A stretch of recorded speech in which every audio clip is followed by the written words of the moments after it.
Então vamos lá. Por que que Antíoco Epifânio não cumpre a profecia do chifre pequeno de Daniel 8?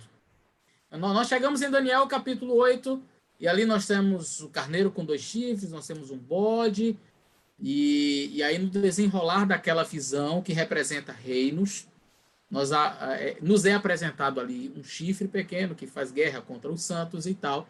E é dentro desse contexto que surge a doutrina importantíssima e é uma das profecias que são mais extensas da Bíblia, que é das 2.300 tardes e manhãs.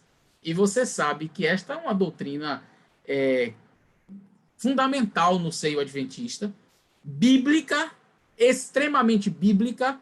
Nós não usamos nenhum outro tipo de literatura. Deixa eu ver se eu formulo aqui.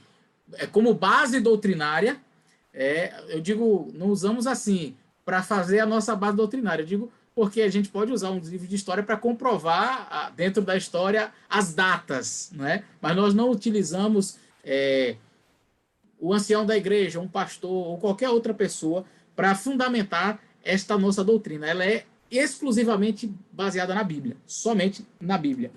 E aí, então, como esta profecia dos 2.300 anos bate assim de maneira perfeita no dia exato, tem sido muito atacada. Muitas pessoas têm atacado essa doutrina. Não, isso aí é Antíoco Epifânio, Antíoco IV, não é? O cumpridor desta profecia. A gente vai ver, eu vou apresentar para vocês de maneira rápida.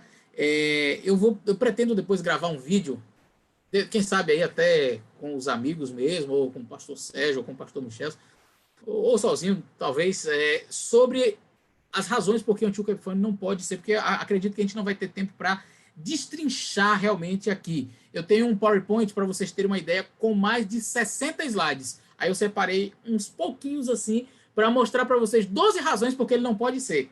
Mas é isso, é o pequenininho diante do todo que a gente tem para apresentar.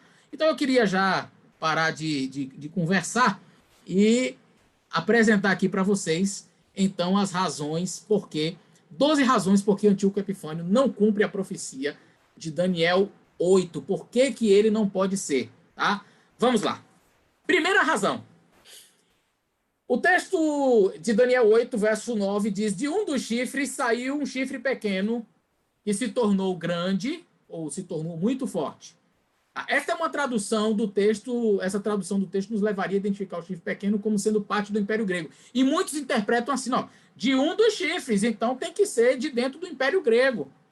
Mas a tradução não está coerente, tá? Acontece que se trata de uma tradução equivocada, porque a palavra chifre, de um dos chifres, de fato não aparece. Essa palavra chifre no hebraico não está presente. Fala simplesmente de um deles.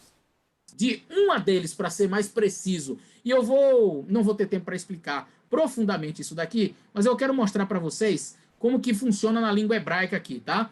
Eu vou até pegar a apontadora laser, né? Então acontece que se trata de uma tradução equivocada, porque chifres em hebraico é uma palavra feminina, seria melhor falar então pontas, e ventos é uma palavra que pode ser masculino ou feminino. Então, de uma deles contém um pronome masculino. Vamos mostrar aqui para vocês como que fica no hebraico, tá? Então você tem a expressão hebraica aqui, o min ha'at mehen. Essa é a expressão hebraica que aparece aqui. Literalmente seria de uma deles. No texto hebraico, o min ha'at mehen.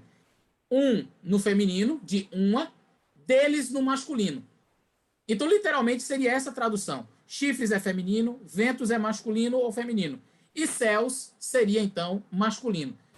Pastor, não estou entendendo direito, calma. Existe aqui um paralelismo entre o final do verso 8 e o início do verso 9.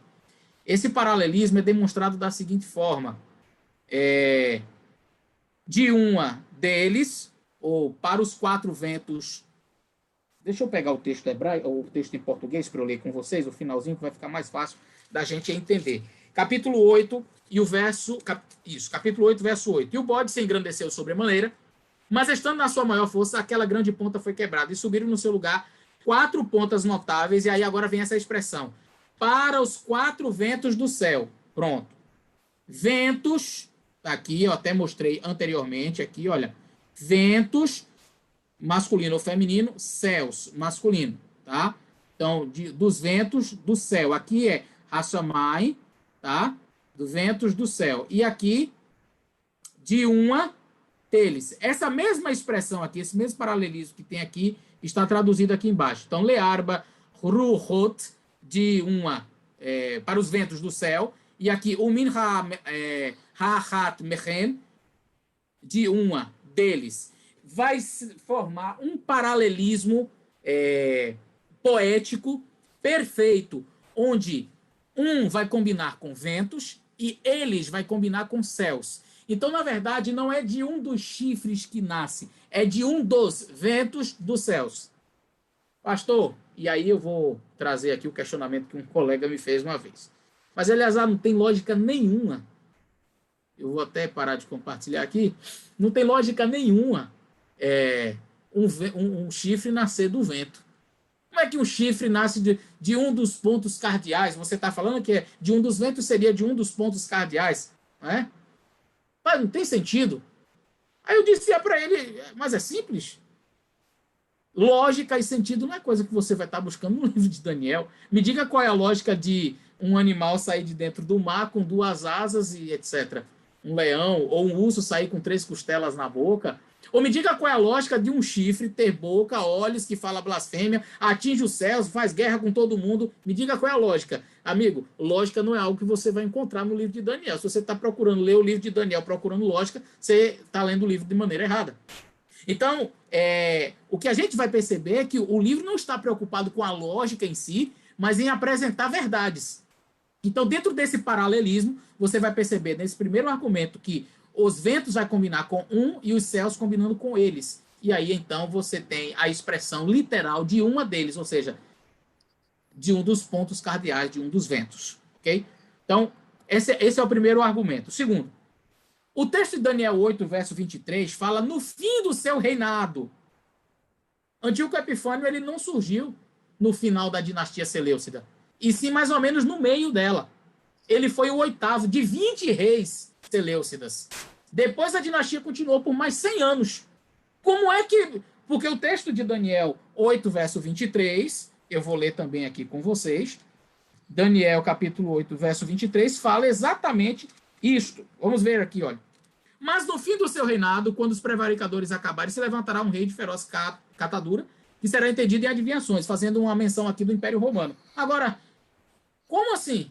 No fim do seu reinado, se ele ficou no meio, mais ou menos. Ele não foi o finalizador. Terceiro argumento.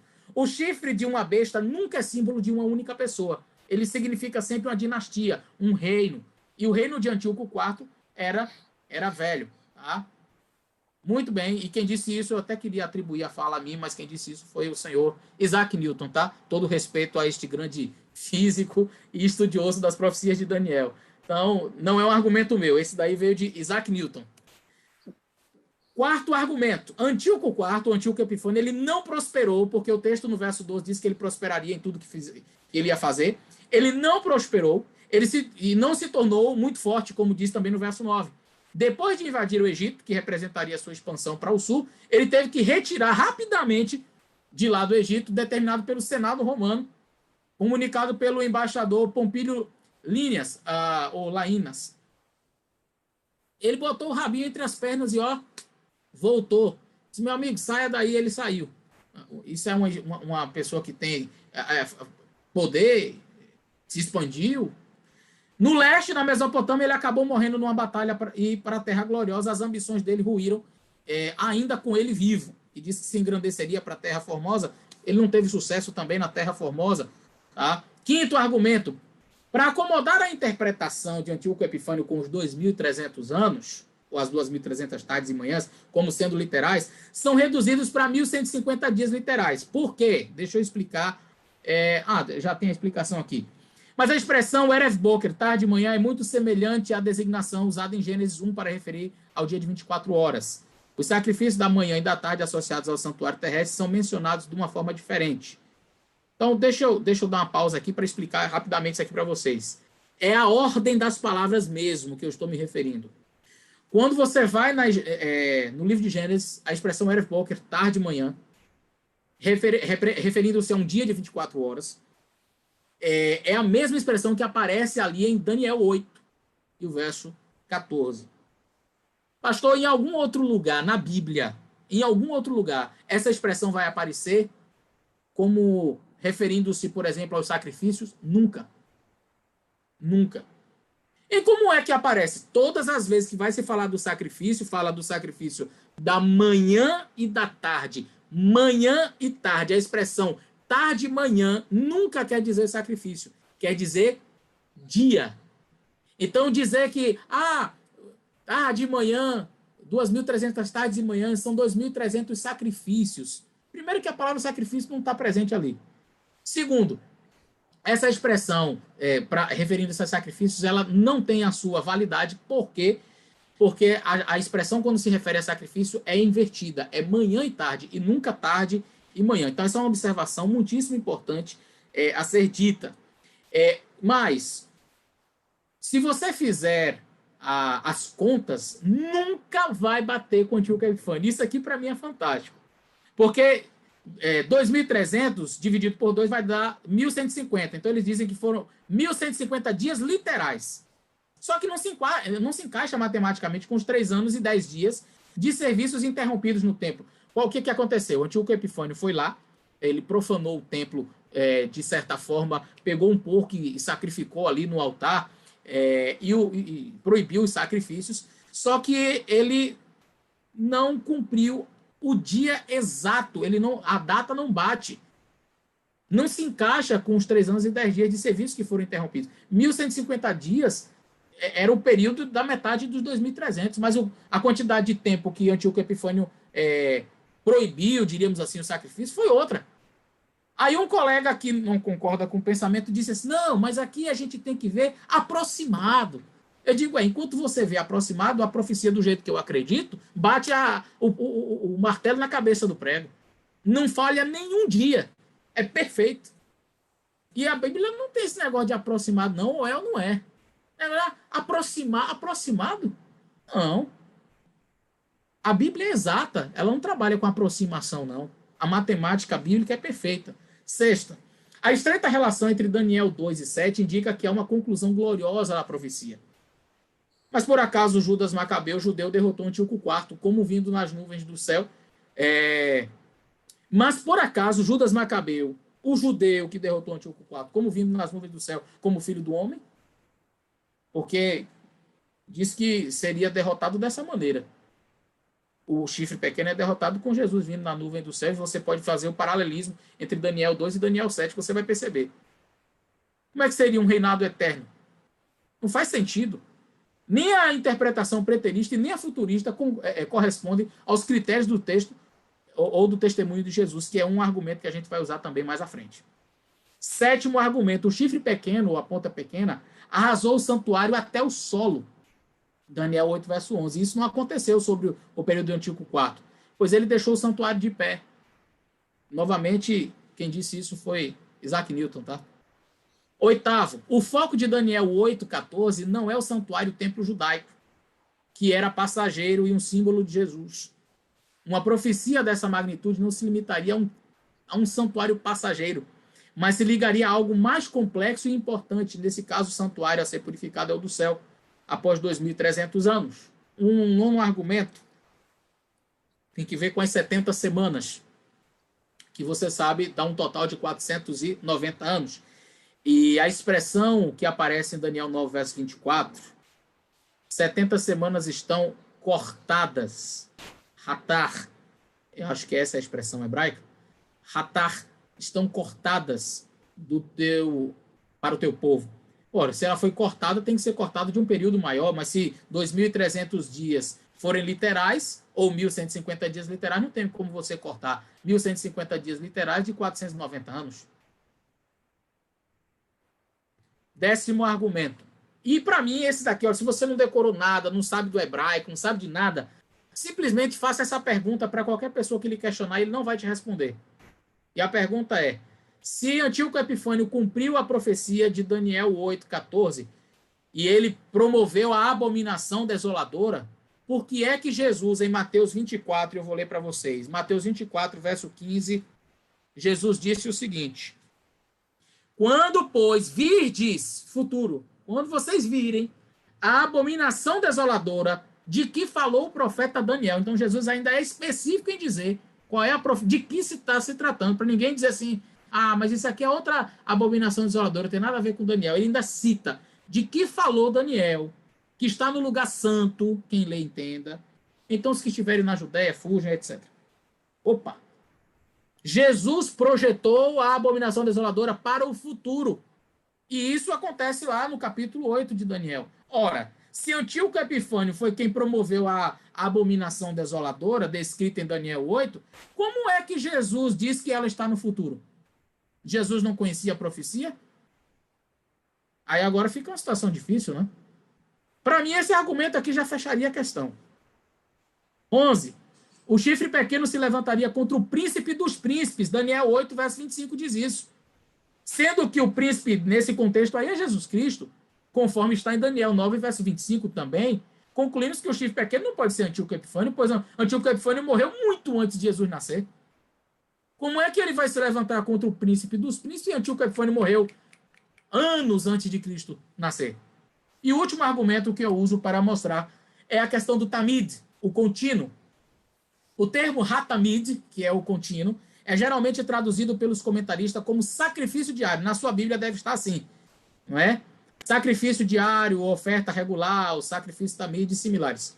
Os críticos históricos que aplicam essa profecia Antíoco IV são da opinião comum de que o termo tamid deve ser empregado como um termo técnico, né? Uma abreviatura de olá tamid. A palavra olá quer dizer sacrifício, tamid quer dizer contínuo. Não, isso aqui é uma abreviatura de olá tamid, que quer dizer sacrifício diário.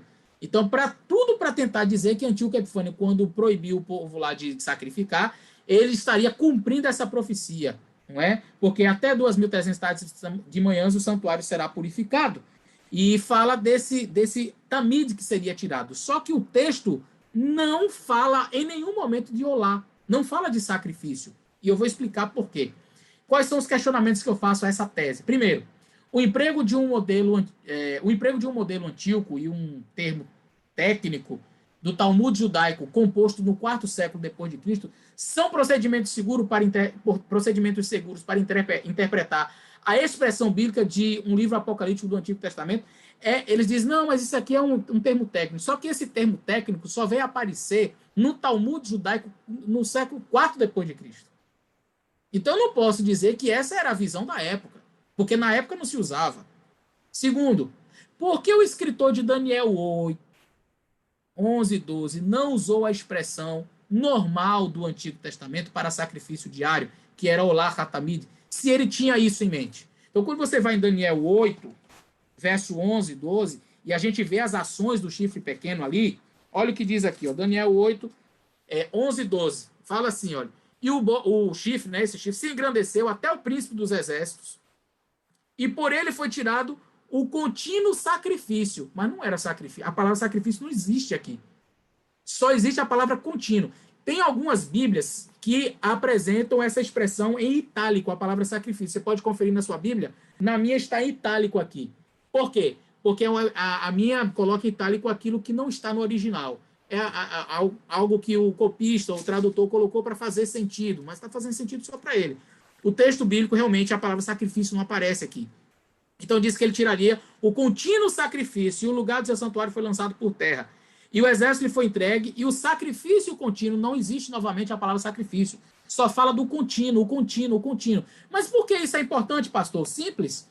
Uma análise filológica dará conta de que o uso de tamid no Antigo Testamento e em outras literaturas, como de Qumran, por exemplo, os manuscritos do Mar Morto, não interpretam esse termo como um sacrifício contínuo. Está um emprego limitado apenas para o sacrifício, porque eles querem limitar para dizer que foi quando Antíoco matou o porco lá e proibiu o sacrifício. Só que ele não proibiu as outras coisas. Então, assim, não, isso aqui foi Antíoco. Só que a palavra sacrifício não está lá. Tal emprego limitado não aparece em nenhum texto bíblico, pós-bíblico, antes do tempo da escrita do Talmud. Não existe. Então, o que é o tamid no Antigo Testamento? O tamid, o holocausto da manhã e da tarde, a Bíblia chama de tamid, está aqui o texto, a referência. é chamado de Tamid. Os pães da proposição era chamado de Tamid. O que é Tamid? O contínuo. Eram as cerimônias que eram realizadas todos os dias. Por isso o nome Tamid, contínuo. A lâmpada do candelabro, não é? Também a menorá era chamado de Tamid. O incenso, Tamid. O fogo da oferta queimada, tudo era chamado de Tamid. Ou seja, as ações do chifre pequeno não iam somente atingir o sacrifício. Era todo o ritual do santuário. E este ritual era realizado por quem, simbolicamente? Por Cristo.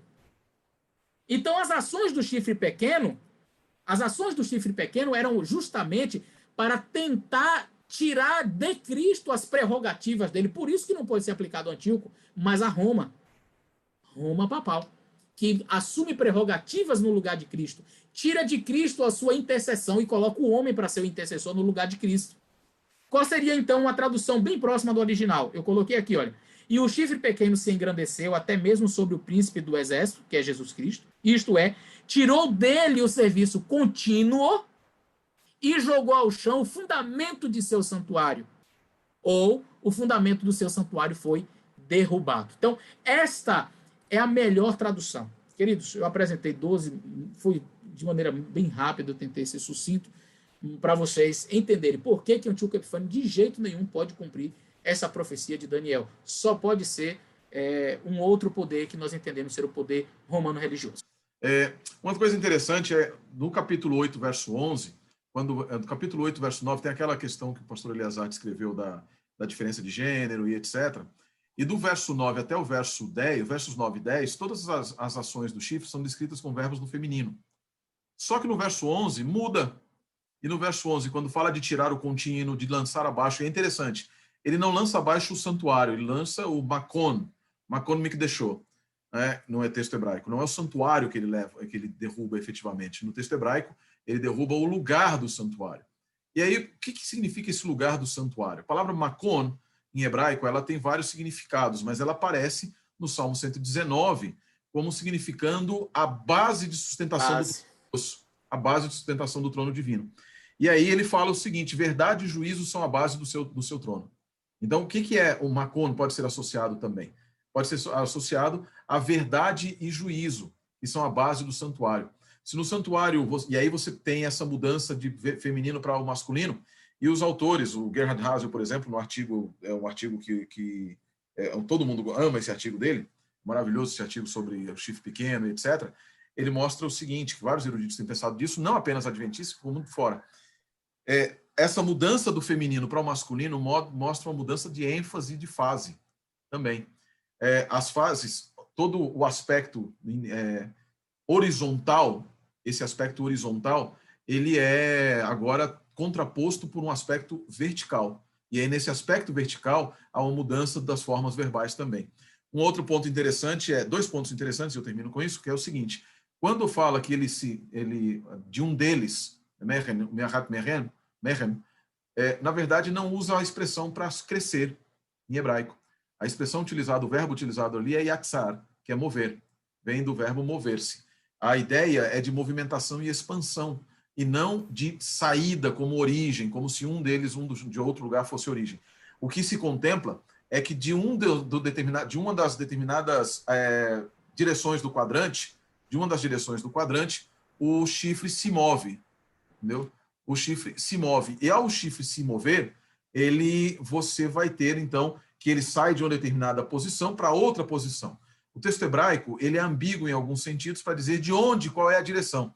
Mas a Septuaginta, ela interpreta terra gloriosa e coloca norte, terra gloriosa e sul. E a terra gloriosa, ela coloca como, ao invés de terra gloriosa, coloca como leste, como ocidente, como oriente. Então, você tem o norte, o oriente e o sul, deixando apenas um único lugar de onde ele poderia se mover, que é de onde viria Roma, de onde exatamente viria Roma, corroborando a ideia. Ou seja, os tradutores do livro de Daniel entenderam que aquela era uma referência, na época da Septuaginta, era uma referência não a Antíoco Epifânio, que viria do norte, mas, e a Bíblia também deixa claro, mas a Roma que vem do leste. E por último, e aí um ponto relacionado a Antíoco que o pessoal não percebe, no verso 23, lá não aparece a palavra surgirá. O verbo hebraico utilizado ali é do verbo amad. o Yamod, no último período do seu reinado, o hebraico diz, aparecerá ou ficará em pé. Ficará em pé um rei feroz, não está falando de surgimento, mas de estabelecimento. De estabelecimento. Em outras palavras, aquele rei que aparece, ele já existia. E agora, nesse ponto da profecia, ele passa a ter importância, porque a palavra amad, em hebraico, tem a ver também com posição de guerra, com ficar em posição de guerra. É só uma questão da gente interpretar o texto corretamente. Desculpa